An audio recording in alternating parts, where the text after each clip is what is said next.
Chapter 15. A New Grandfather. In less than an hour, the town was buzzing with the news. The chauffeur told the maids, and the maids told the grocery man.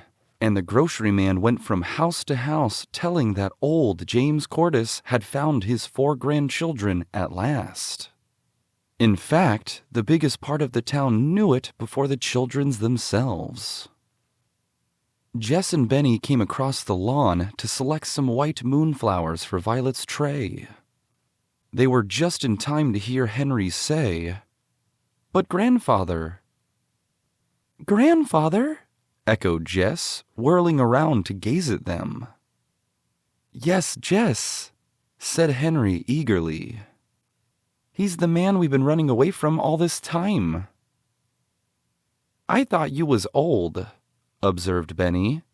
"And awfully cross. Jess said so." "I didn't know, Benny," said Jess, turning pink. To think of running away from this kind friend. But her grandfather did not seem to mind.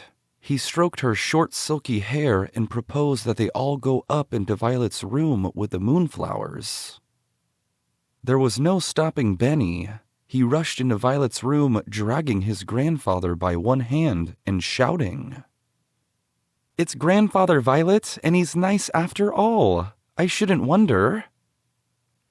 When Violet at last understood just what Benny was trying to tell, she was perfectly happy to rest against her ruffled pillows with one hand curled around her grandfather's arm and listen to the rest. "Where have you been living?" demanded Mr. Cordis at last. The whole company looked at each other, even Dr. McAllister and his mother. Then they all laughed as if they never would stop. "You just ought to see," observed Dr. McAllister, wiping his eyes. "You never saw it in the daytime," said all the children at once. "You don't mean it," returned the doctor, teasing them. "I have seen it quite a number of times in the daytime." "Seen what in heaven's name?" asked Mr. Cordis at last.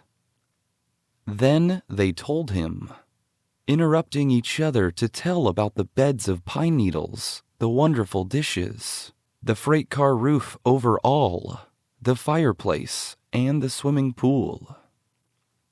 "That's where Violet got her bronchitis," observed the doctor, "sitting by that pool. She shouldn't have done it. I thought so from the first."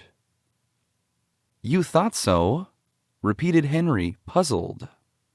"How did you know she sat by it? I'm sure I did it myself."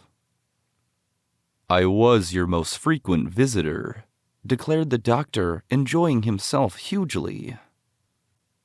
"I hope you are our only one," said Jess with her mouth open.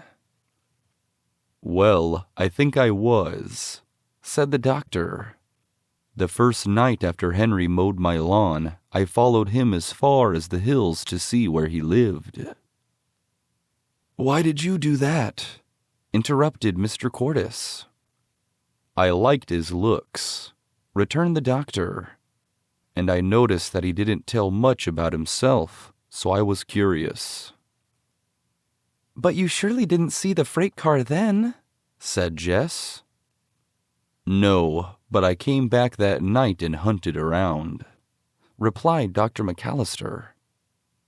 "At about 11 o'clock, Henry cried. The doctor assented. "Our rabbit," said Jess and Henry together. "I made as little noise as possible when I saw the freight car. Then I saw the door move, so I thought someone was inside. And when I heard the dog bark, I was sure of it and went home." "But you came back?" questioned Jess. "Yes, every time I knew all of you were safe in my garden, I made you a little visit, just to be sure you were having enough to eat and enough dishes." The doctor laughed. "When I found you had a strainer, a vase of flowers, and a salt shaker, and a cut glass punch bowl, I stopped worrying. "Didn't you suspect they were my children?" demanded Mr. Cordes. "Didn't you see my advertisement? Why didn't you notify me at once?" They were having such a good time, confessed the doctor. And I was too. I just wanted to see how long they could manage their own affairs. It was all tremendously interesting. Why, that boy and girl of yours are born business managers, Mr. Cordes. Mr. Cordes took note of this.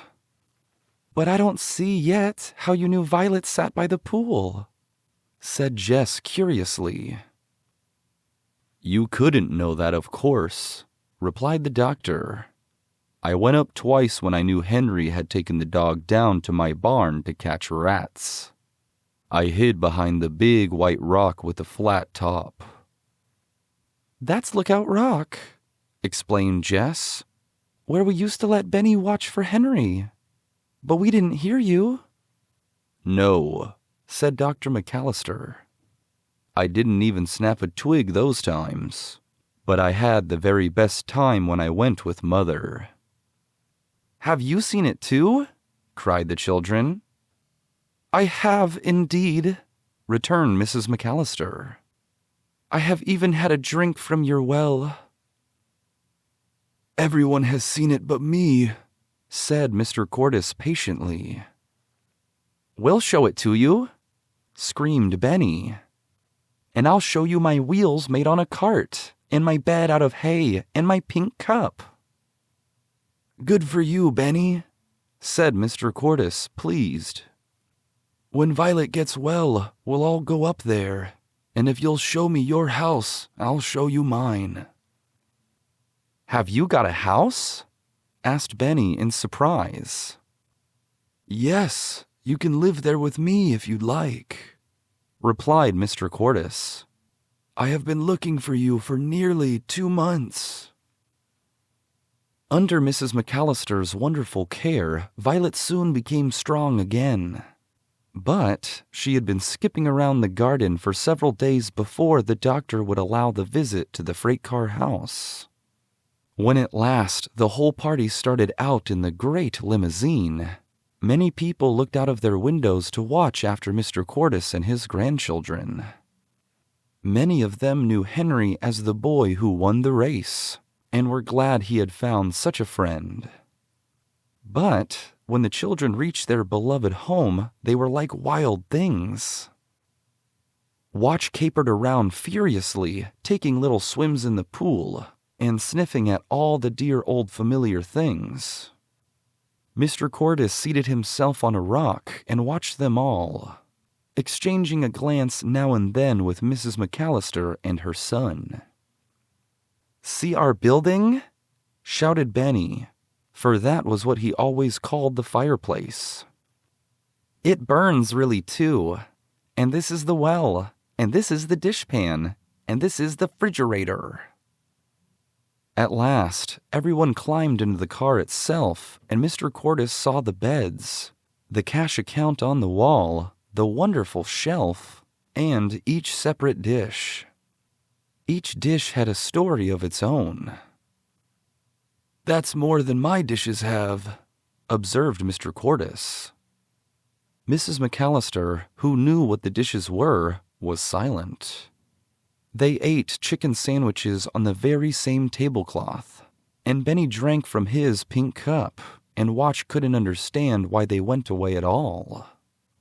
But it was a trifle cool on the hill now, when the sun began to sink, and after rolling the door shut, they left regretfully.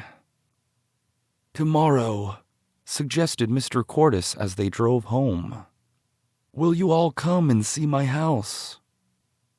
"Oh, yes," agreed the children happily, little dreaming what was in store for them on the next day and all the days to come.